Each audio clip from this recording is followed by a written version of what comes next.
Hello everyone, welcome to Gradeup, your test prep partner, helps you prep smart and score better. I am Savitri Krishnamurty, I am your VARC instructor, and as we promised, we are going to help you with your final lap of preparation for CAT. Today we are doing the third of our VARC revision classes.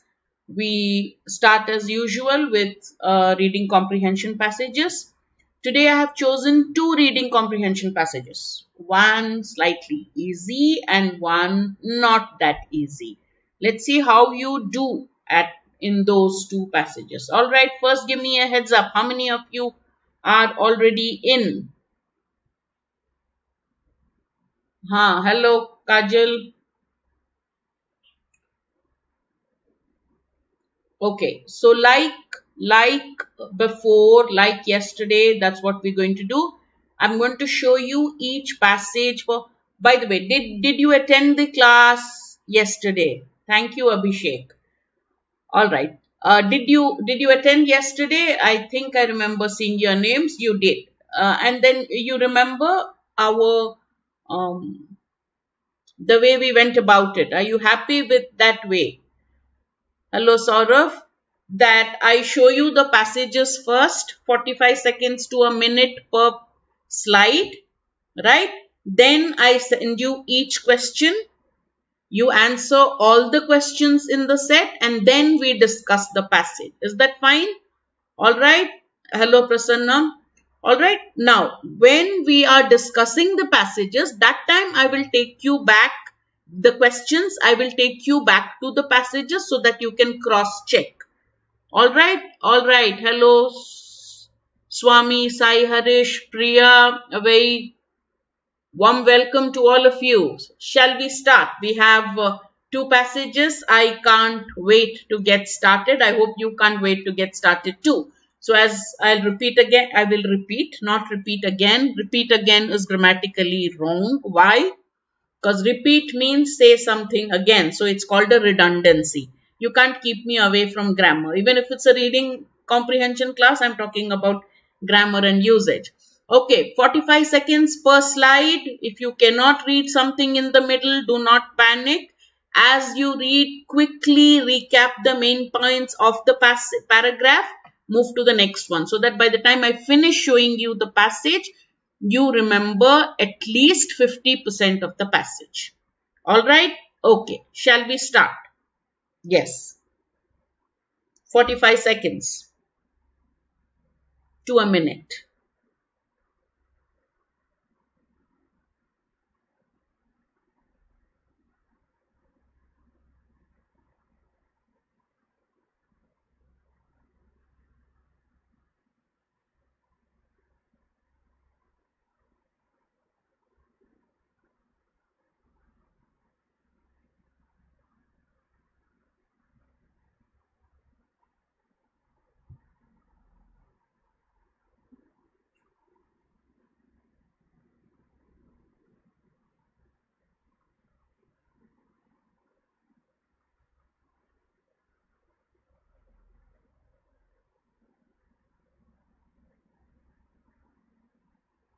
Oh, okay.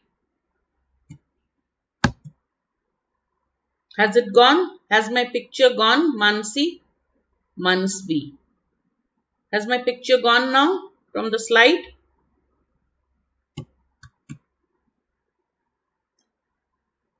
Let me just check. Let me just check if my picture has gone from the slide. Oh, yes, it has.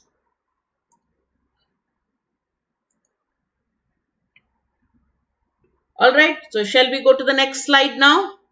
I am hiding the picture because yes, I understand that the writing is cutting into the picture is cutting into the writing. Okay, next slide.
All right. Next slide.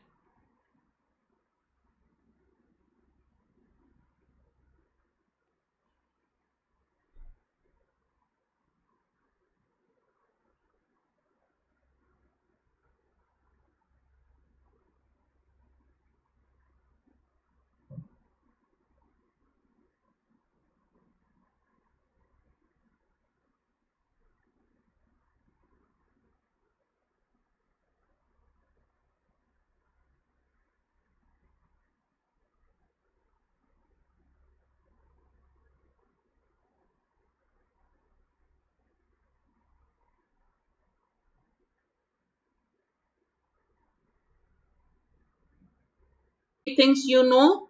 What is the subject of the passage? He's talking about art. Quickly type in what art, I said he's talking about art. Quickly type in what else can you put in as the subject of the passage. Quickly type in. What is the overall subject of the passage? It's an art-based passage, right? Obviously, he's talking of Mondrian, Picasso, and Miro. So, what else can you say he's talking about? Quickly. Your first impressions, painting and their influence, all right. Types of art, abstract and representational art, all right. That is, and what is the author seems to be perfect. Abstract art versus representational art, right? Absolutely, Manasvi, correct. Now, if what do you think the author is supporting? Do you think the passage is objective? Is he saying abstract act 1, 2, 3, 4, representational act 1, 2, 3, 4 points? Or do you think he is taking sides? He seems to be favoring one type of art over the other. If so, what type of art do you think he is favoring? It's a defense of abstract art, abstract painting. All right, perfect. Now, I gave you a minute per slide. In 3 minutes, you have understood the subject of the passage, the overall tone of the passage, and roughly you know the main point also, right? Okay, this is it. Now, even in the exam, you quickly scroll through the entire passage. This is what you will read. Then you can actually read it thoroughly a second time, but not very slowly. Again, 2 minutes or 3 minutes, not more than that, because when you're answering the questions, you're again going back to the passage. All right, the first question.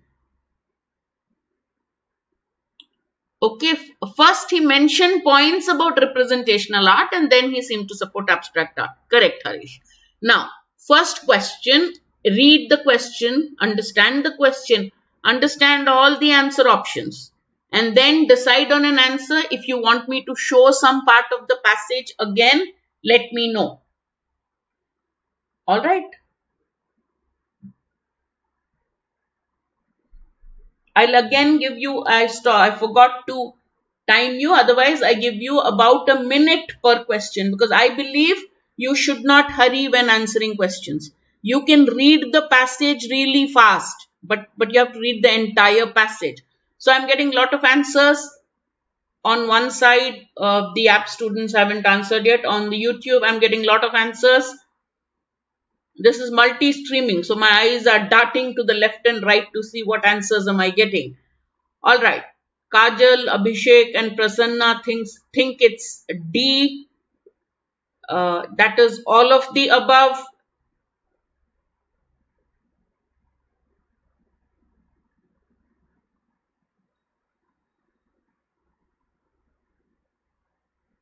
Some students seem to think it's B. All right. Question. What is the question asking? Author argues that people look down on abstract. Why do people who don't like abstract art, what are their points against abstract art? And the answer we found in the first here and in the second paragraph. First paragraph, he says when they look at abstract art, They think it's going mad. Why? Because he says that they are more comfortable with something that they can relate to and understand without too much thought. Second part, he says that artists turn to abstract artists when they are not capable of good drafting skills, when they cannot draw things accurately as they exist, then only they take to abstract art.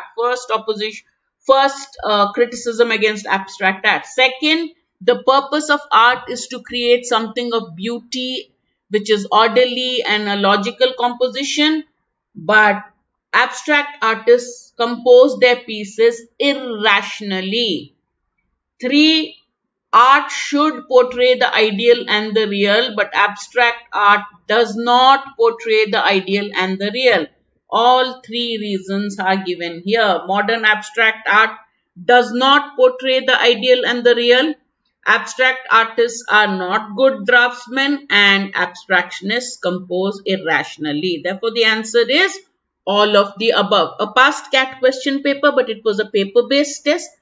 It was the moment people saw Picasso and names like that, they didn't read the passage. They said, "Bahut tough hoga."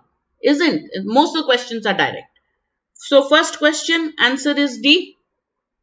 All right. Why did I do that? Okay, doesn't matter. See, out of sheer force of habit. Second and third, we'll do the questions. After you give me the answers, I won't explain it. Then we'll go back. Okay. This is a revision class. I must not treat it like a concepts class. Sorry. Okay. Give me the answers for 2. I will try to stay poker faced and not tell you if you're correct or wrong. We'll do all the questions and then we'll discuss the passage. All right? Okay.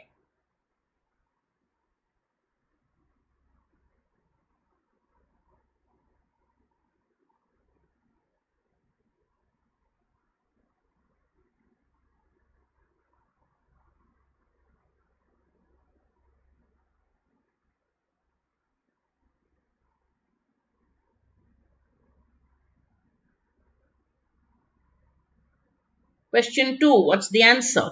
The author believes that people feel comfortable with representational art because, is it A, B, C or D? All right, let me see all the answers and then we'll move to the next question. All right, okay, all are done. Let's move to the next question. Okay. Everyone type in your answers quickly. I'm not going to tell you whether it's right or wrong. We'll discuss it later. Okay, question 3. In the author's opinion, Picasso's Guernica created a strong demand for justice because, do you want me to take you back to the passage? I can, but quickly first read through the options, then I'll take you back to the passage where he talks about Guernica, his most famous painting, right? Picasso's Guernica created a strong demand for justice since A. It was a protest against German bombing of Guernica. B. He managed to express the emotional content well with his abstract depiction. C. It depicts the terror and suffering of the victims in a distorted manner. D. It was a mature work of Picasso painted when the artist's drafting skills were excellent. Okay, you have to go back to the passage for this. Okay, where is Guernica? Here. All right. Second paragraph, you have the answer on Guernica. Read it. Then again go back to the options and decide which one. All right. Read it yourself. I'll give you about 15-20 seconds for that. Second paragraph only.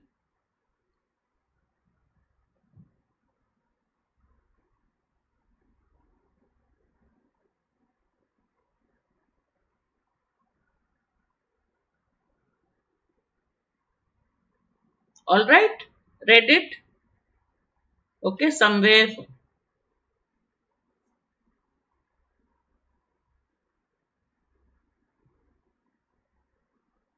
All right, that part. Okay.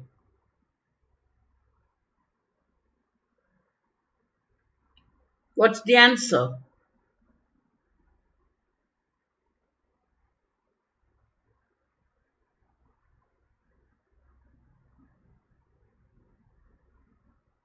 Quickly, guys. Answers. Some of you have already given answers for 3. Since I've taken you back to the passage, you can change your answer if you want. Okay? Abhishek has done that. He's changed his mind and he's changed his answer. So you can change your answer because you should not, that's exactly what you should do, Abhishek. If the cat question setter relies on you to do this, to mark without going back to the passage. Otherwise, so there will be certain words there that you remember. So if you may mark the wrong option because of that. Okay, so you have to cross check your answer, especially for questions like this. Many, if you've read that part well and you remember it, you can mark it. All right, done? Okay, let's go to the 4th question.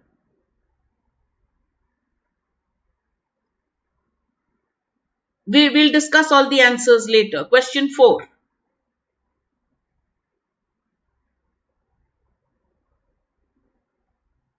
Again, I'll take you back to the passage, but quickly read the options. The author acknowledges that Mondrian spaces may have ended up looking like a Scrabble board because A. Many people declared the poor guy played too many Scrabble games. Mondrian believed in the gridworks approach to abstractionist painting.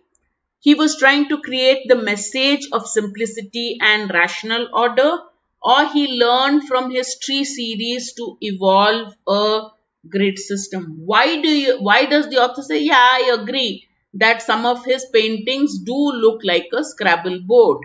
But why do his paintings look like a Scrabble board? What is the author's answer to that? Again, I've taken you back. The second paragraph, your answer will be here. Read it again for 20 seconds and then give me the answer when I take you back to the options.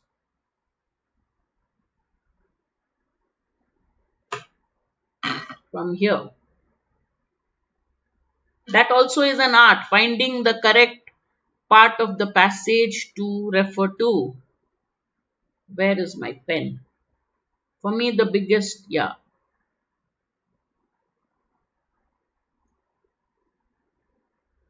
Okay, now I'll show you the question 2, 3, 4. Answer don't show. Okay.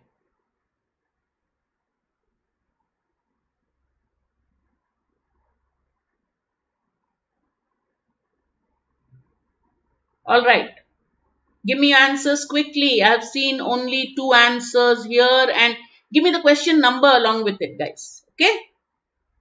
Akhilesh, Saurav, write the number of the question. Soumya Shri, please write the number as in 4. Okay?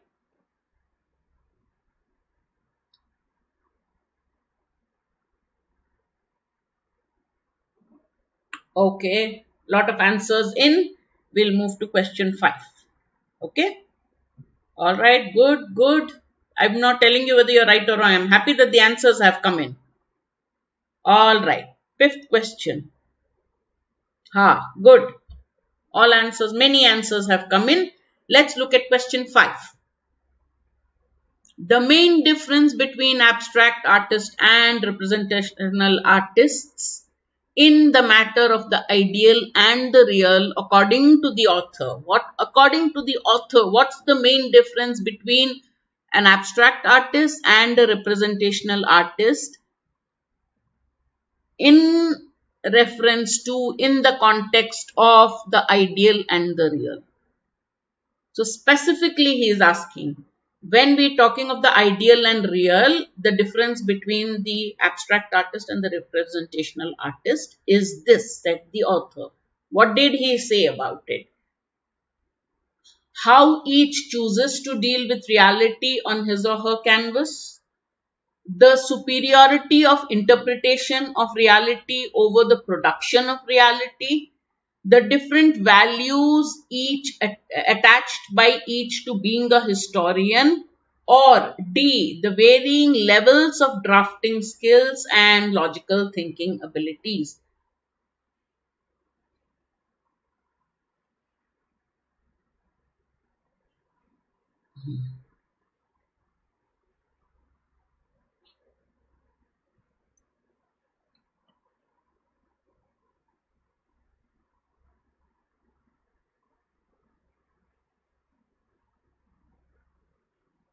this is the place where the answer is. So read it again, try to understand what is the author saying, and then tell me the answer.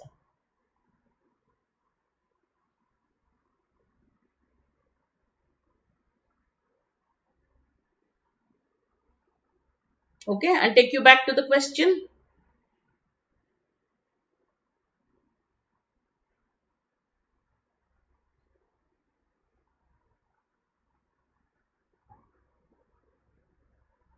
What's the answer for 5? Quickly, guys. I've seen some answers coming in. All are done? Okay. All right. Let's now look at the passage. We did the first question inadvertently by mistake. I told you the first question. Look at the second question. The author believes that people feel comfortable with representational art because, answer, many of you got it right, is they don't really have to think too much. Okay, so I belong to that category. When I I went to this museum of modern, when I was a student and dollars were not easy, we got some small assistantship, it was called. Just before I was coming back to India, I said, "Mujhe to kuch dekhna hai US mein," and I went off to Museum of Modern Art. $25 in those days. I don't know how much it is now. Entrance fee you give. The first painting I saw was just a white. It just looked like a white picture hung on the wall, just a blank. And somewhere there was some great modern artist. They said that the author was sleeping on his bed and he saw a cobweb, and so he says this is what reality is. It's just a light gray speck in the vast canvas of the universe, which is white. Iske liye $25. Why did I spend? I thought. Okay, you don't have to understand. You will see a horse, or author shows a horse. So all of you got 2C. I think many of you got 2C. Correct? Where has he given it? He said it in the very first paragraph. Okay? That when you see a horse, you see Picasso, you see his distorted pictures. You have to do that. You have to do that, Abhishek. So the speed, you don't have to go again and again. So when you read the passage once, you know the passage thoroughly, almost 50 to 60%. When you read a question, you only need, remember, I am taking you back to each slide, but in the exam, in CAT, the passage will be on one side and the question will be on one side. So at all points, you can see the passage clearly.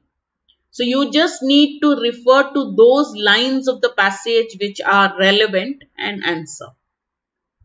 Okay, you have to spend about 40-45 seconds per answer. 1 minute also is fine. That is why the speed happens with the reading, because you're actually reading twice. You understand? But if you don't do that, then there's no point. 3 minute mein khatam kar liya passage, but all your answers are wrong. Because you have to do that. Unless you do that, you will get many mistakes. It's like, going up 1 step, going back 2 steps. Okay, I would do it. I always do it. All right, so answer is C. Okay, next, question 3. This was a classic CAT question. This is, in fact, the entire passage has been taken from a past CAT paper. What was the answer to 3 that you all gave? I can't keep scrolling back. I'm too lazy. The answers were divided between B and C. Correct? Why did Picasso's Guernica create a strong demand for justice? All right. What do you think is the answer? Quickly, 50-50 option A and D I have taken out. All right. Some students marked C, some students marked B. One of them is obviously correct. Yeah. Let's go back to the passage where he talks about it. He says, Guernica was a protest against the city of bombing. Why did it create a demand for justice? To express the terror and sufferings more vividly, he distorted the figures and presented them with a black and white, in a black and white journalistic manner. If he had used representational painting, then a lot of emotional content would have been lost, and the piece would not have created the demand for justice.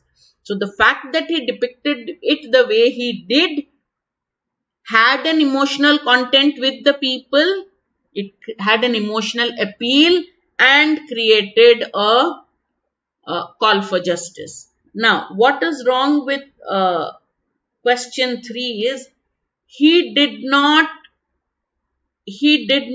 depict the terror in a distorted manner. He did not depict the sufferings in a distorted manner. He gave distorted images. So this is a play of words. He gave distorted images to depict suffering, not distorted the terror itself. Therefore, the answer is B. He did not distort the suffering of the people. He did not in any way change or twist out of the way it was, the suffering. He said, I have to show the suffering. How can I show the suffering? By distorting images. So if you've seen the picture Guernica, now the internet gives us that. There'll be a face and next to it will be all mangled bodies, basically. All distorted images. Understood? So now you see how the wrong options are created. Therefore, answer is B, not C. Abhishek, if you don't go back to the passage, many students mark C here. Because you've not checked. You know some distorted is there. Therefore, you go and use the word distorted. You use the word distorted to take you to answer C. Alright. Why did he acknowledge? Yes, Mondrian's pieces may have ended up looking like a scrabble board. Many of you got this answer correct. What does the author say? Again, when we go back to the passage, he says that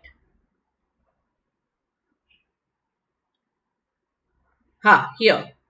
Mondrian was trying to present a system of simplicity, logic and rational order. In trying to do this, because he was attempting to do this, he made it look like a scrabble board. But what was his attempt? To present a system of simplicity, logic and rational order. Which answer tells you that he was trying to convey a message or a system of simplicity and rational order. Direct question. No confusion here. He's even used the words that are used in the passage. Normally they use synonyms. It's never a cut and paste answer. But I had a colleague who told the student, never mark an answer which has got what words have been used in the passage. Don't get into that trap. Don't say no answer which has the exact words which are in the passage can be correct. That is not right. That's a myth.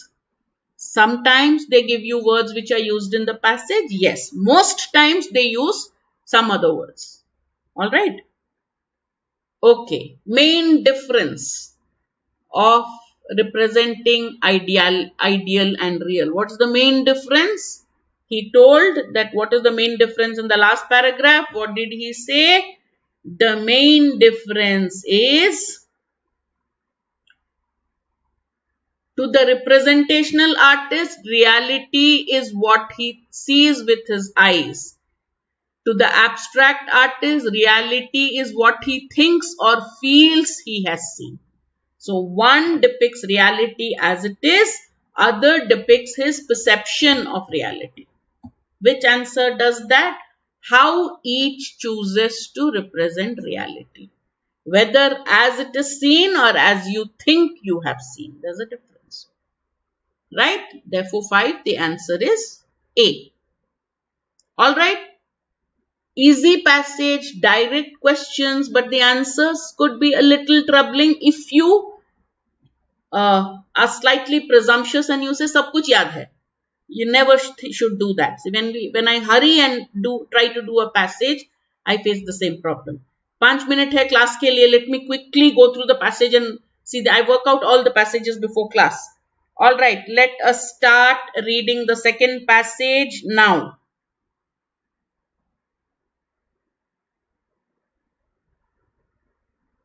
This is a slightly longer passage, but it's a fantastic passage.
Okay, next slide.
Okay, next slide.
Okay, next slide.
Next slide.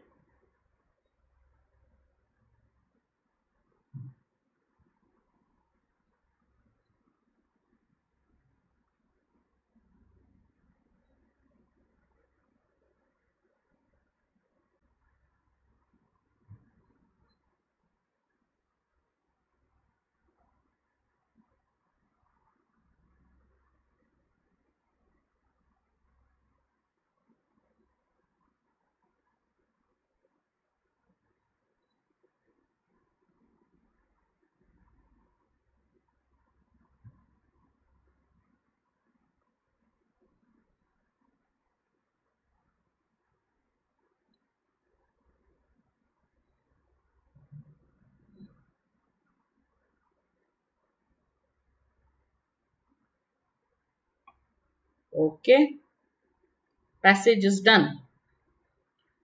Okay, now what would you categorize the passage as? Must be, sort of, could be.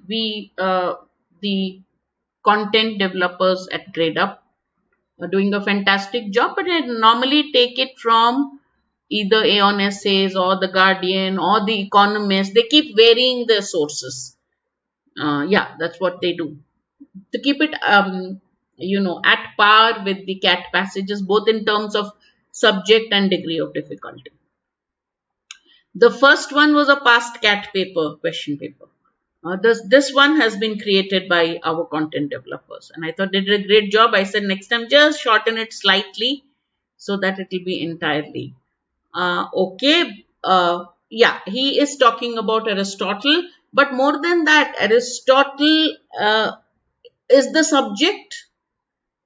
But what is the parallel subject? The main subject that he is talking about is what? Is it that Aristotle has been used as a very important example? But what is he trying to convey?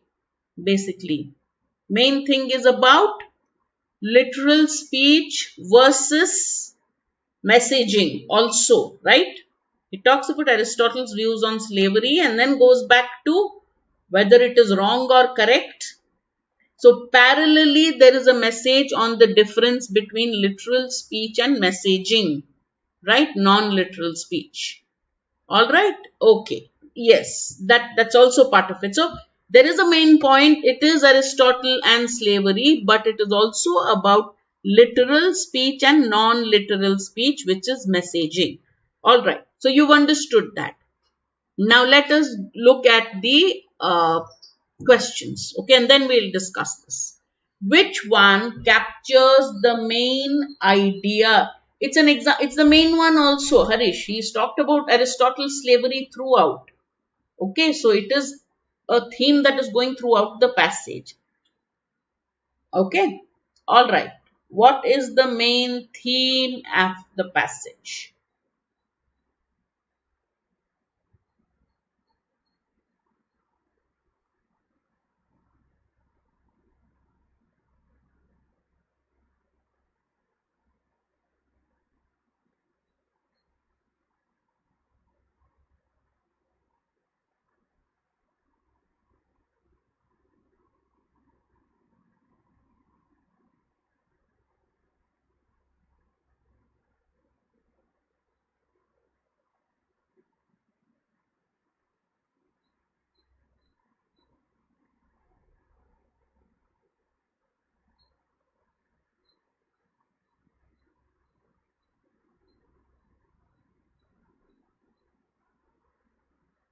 Is it A, B, C, or D? Which is the best of bad options? Let me put it that way.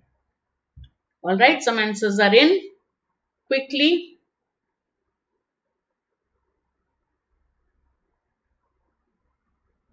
All right. Let me use this, otherwise the answer will show. Oh no. Okay. I don't like this system where the answer pops up every time I change the slide. I didn't have time to get rid of it. I should have done it. Harshal, doesn't matter. Start from here. Without reading the passage, let us guess. No, we'll go back to the passage again. The second one. What justification does the author give when he says that when he claims that Aristotle's egalitarianism is basic belief in the basic equality of people? Aristotle definitely didn't believe in it. His inegalitarianism or lack of belief in equality of human beings is less like Kant and Hume's racism. Kant and Hume were also racist. They also didn't believe in the equality of human beings. But how is Aristotle's inegalitarianism different? What point did he give to tell us that yes, it was different? What point does he give? Tell me, where do you want me to take you back to the passage? I'll take you back. Tell me which line. As in, I'll take you back to the place where which is the relevant portion. If you want me to take you back,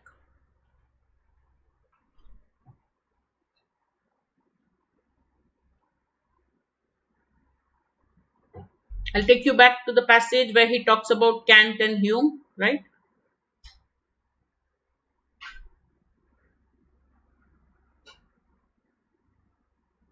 Here, this is where he talks about it.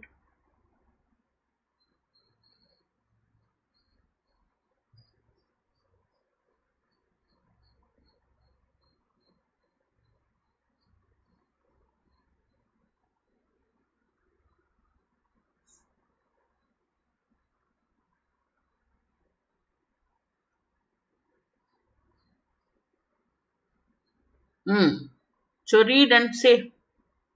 You can also go a little bit to the first, the entire thing. All right. He thought that everyone's value or worth, he did not believe that in the basic human dignity. He believed that your worth and value are acquired. And that is how it is different from Kant's and Hume's. It is closer to Descartes. All right. Okay. Where were we? 7, right? Okay.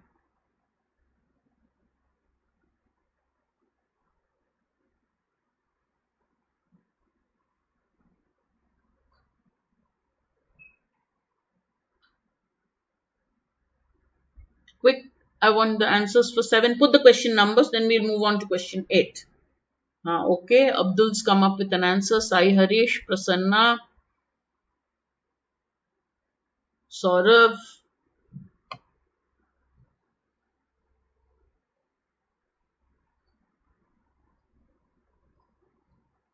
Okay, Abhishek, all right. Okay, let's move to the Manasvi, all right. Okay, question 8. Oh, sorry. Why am I doing this?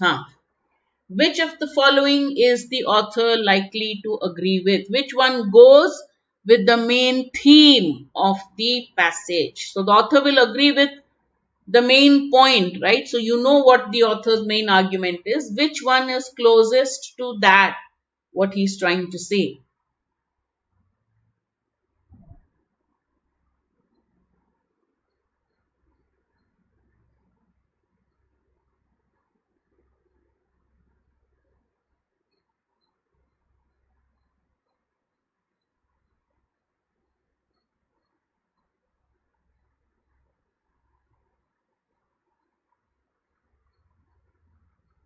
Question 8. Which of the author is the author likely to agree with?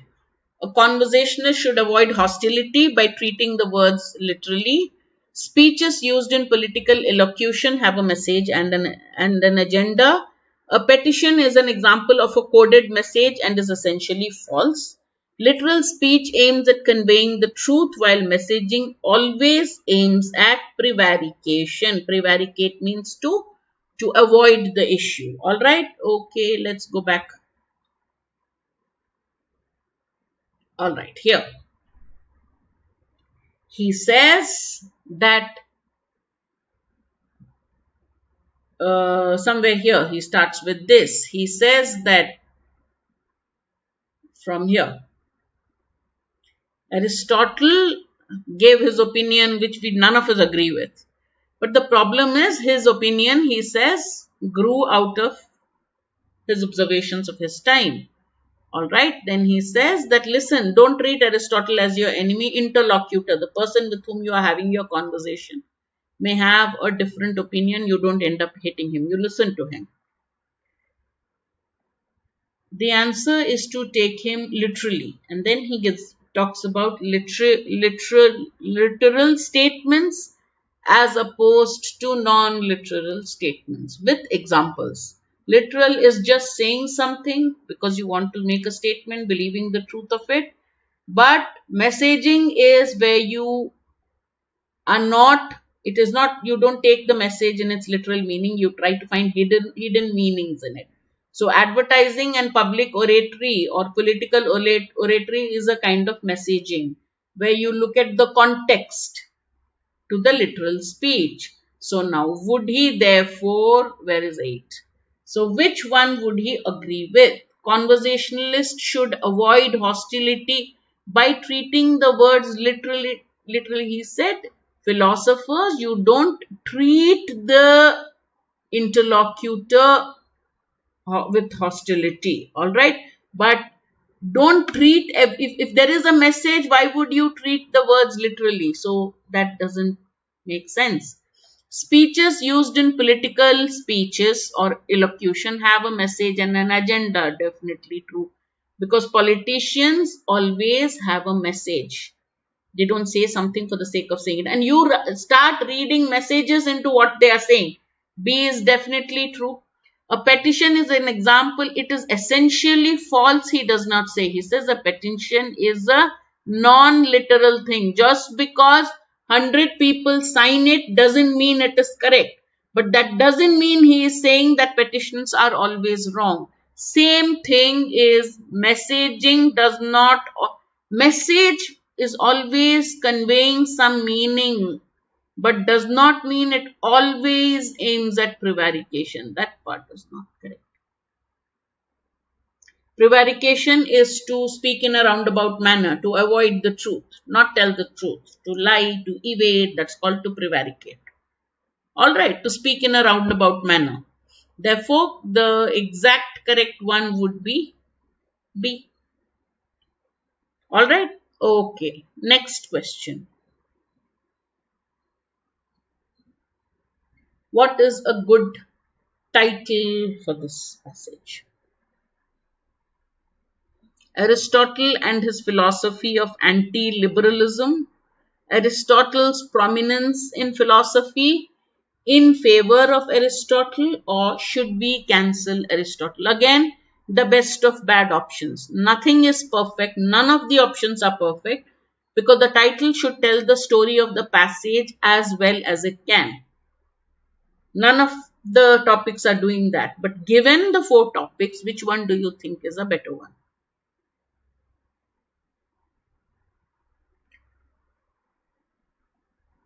It is about Aristotle and his philosophy, but it also explains why and how it came about, right? So his philosophy of anti-liberalism, it's more than that. Aristotle's prominence in philosophy, does he deserve it? Do we cancel him? No, because he's still very useful. In favor of Aristotle, a lot of it is against also. So there are 2 options. Is it A or is it D? Both seem correct. Both seem to be good. So which one do you? B nahi hoga, his prominence, but after that the author is asking, because he said so many things against women, against slaves, he deserves to be taken out. But then he says, no, listen.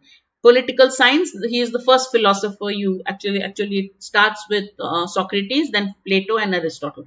Aristotle takes up most of the lessons in political philosophy. So question is his prominence in philosophy, but he does not, the passage is not about, the main point is not about his prominence. The main point is, despite saying what he did, he said women don't deserve this, slaves don't deserve this, despite all that, does he deserve, or should he be removed? Author says, I believe he should be kept, because we can learn about our own egalitarian systems from him. Now, A is good. It is about Aristotle. It is about his philosophy. But the author questions, is that philosophy correct? In our current times, no, it isn't. Still, we continue to read him. Therefore, the topic cannot be this. The topic has to be, this is his philosophy. But in modern times, it's totally against what we believe in. So, should he be removed from his position of prominence, or do you think he should continue? That's what the author has. And finally, he said that I would, yes, A is a little too broad. He says, I would still keep him where he is, because after all, to me, he is just an empirical scientist who gave his philosophy based on the contemporary conditions of his times. All right. So the author, Priya, if it is just about his philosophy, then the the last three paragraphs of the passage would not come, where he says, does he still, he said so many wrong things. He's the original bad guy philosopher who holds his place with Kant and Descartes and all these people who didn't believe in the equality of human beings. So therefore, should he be taken down? Then the author answers, no, he shouldn't be taken down from his position of prominence, because he helps us look at our philosophies better. Are we really egalitarian? Therefore, D tells you the entire story of the passage. A is to understand whether we should keep or cancel Aristotle from his position of prominence. We need to understand this. So A is still too broad. Okay, D is the one which would at least go to the crux of the passage, which is talking about his philosophy and saying, this is wrong. He said women don't have virtue, they can't get virtue, slaves don't deserve it, this one doesn't deserve it. Therefore, he is in many ways, he's talking about things. Okay. Yeah, the question mark is what makes it. The author questions and also answers. Alright. Understood? Because remember, the title and the main point have to tell you the story of the entire passage.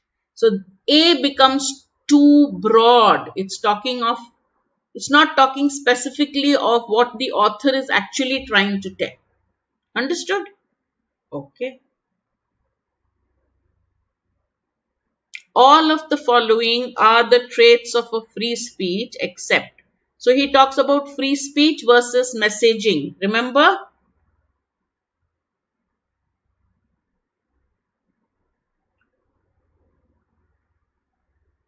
Why not C? What is C? He is not totally in favor of Aristotle, no, Abhishek. He points out all the flaws, and the basic problem with Aristotle is he's inegalitarian. He is not a person who defended equality. His views on women, on slaves and all were shocking if you look at present Western philosophy. Therefore, as a philosopher, can we really keep him on the pedestal that he has occupied for so long? The question he says is, no. We should probably take him down. Then he says, no, don't take him down. Therefore, it's not just about his prominence or greatness, right? Can we go back to the passage? Yes, we can go back to the passage. From here. Literal speech is where you read words purely as vehicles for the beliefs. One kind of speech, okay? The other kind is messaging, alright, where you make a statement. You are conveying something else than the literal meaning. Then he gives you examples that literal speaking tells the truth, but messaging does not. Literal speaking employs systematically truth-directed methods of persuasion, but messaging is non-rational. So literal speech is rational because it uses evidence and argument, while messaging uses emotions. So it's non-rational. Alright. Then he says that in the context, for example, literal meaning of Black Lives Matter is harmless. Of course it matters. But in America, when you say it, it depends on which area of America you are, right? Black population, they'll say, yes, black lives. But if you are a white cop, you would say, oh, these people are the ones responsible for so many white deaths. So it basically puts you in a category. You are pro or against. In America, wearing a mask has become a very political thing. Because the Republicans no mask, the Democrats mask. Everything from small thing. Now they are wearing, but I'm saying. Then third thing he says is that for free speech, you need to get into literal speech. But in messaging, literal message can barely be conveyed. Right? So, what are the questions now?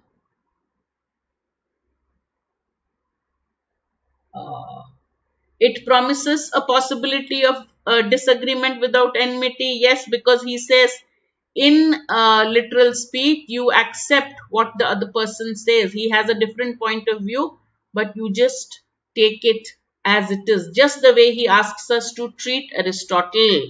No, no, no. Except question, Priya. It's an except question. So this is the main reason he says, let us accept Aristotle for what he is. Let us accept his words literally instead of looking at the messaging. He wasn't messaging. Therefore, you can have a disagreement with the person. Aristotle said slaves do not have human dignity, are not worth basic human dignity. He said it because of the context of his time, but we will only take his words literally, not give meaning. So it promises a possibility of disagreement without enmity. He has mentioned it remains disengaged from classification. You are not immediately categorized as pro BJP, anti BJP, pro AAP, anti Congress. You are not. You just say what you want. People don't try to see meanings into what you have to do. It has more to do with the manner of utterance. Okay. And it invites. So is it C or is it D? Free speech is just whatever you say. Therefore, it is more to do with the manner of utterance, whatever you say. But free speech does not invite non-literal interpretation. Free speech only is literal. That's what he says. Got it? So the answer, according to the author, therefore the answer is D. Last question of the set. Tone of the author towards Aristotle. What do you think throughout the passage? What was the author's attitude towards Aristotle? Advocacy means support. Enthusiastic advocacy. Dispassionate impartiality. Detached ambivalence or qualified admiration. Can it be enthusiastic advocacy like a fan? You're a fan of a team, you are an enthusiastic advocate. No, Sai Harish, it cannot be. He has not just supported Aristotle without any condition. He has not said Aristotle was right through and through. He has not, an enthusiastic advocate or supporter would do that. Not that. He is not dispassionate either. He has or impartial, where his passions are not involved. He has given an opinion. The moment he has expressed an opinion, he cannot be dispassionate or impartial. The author offers an opinion in the passage, right? Does he or does he not offer an opinion about Aristotle? Starts with Aristotle was the worst of the bad guys of philosophers because he did not believe in egalitarianism or equalitarianism. But he says, but you know what? You can understand it in the context in which he was there. If you take his words literally. So there was nothing detached about him. He is slightly ambivalent. In the beginning, he seems to be criticizing Aristotle, and later he seems to be praising him. So if not praising, at least tolerating him. So, but it's not detached because he has offered his opinion. So there's no detachment or neutrality. Therefore, the answer has to be dequalified. He seems to be supporting Aristotle, but with conditions there. Look, you can understand Aristotle provided you think of his words only literally. You think of Aristotle in the context of the times he was in. He's an empirical scientist. He saw what was around him.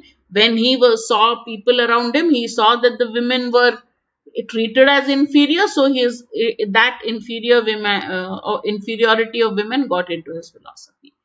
There is a little bit he seems to be saying in positive. Therefore, we'll say enthusiastic is not there. He is not advocating. Also, advocate is supporting, remember. But here, admiration, he seems to be praising him, but with conditions. With conditions. Both of these can't be because he hasn't. Okay. He's not advocating Aristotle. He's not saying what Aristotle said was true and therefore we should do it. But he is not criticizing him either. So he seems to be qualified admiration with conditions. Look, only if you regard Aristotle as a product of his time, as an empirical scientist, he helps you look at yourself better. Therefore, some way you can say D is again the best of bad options. Alright? Okay.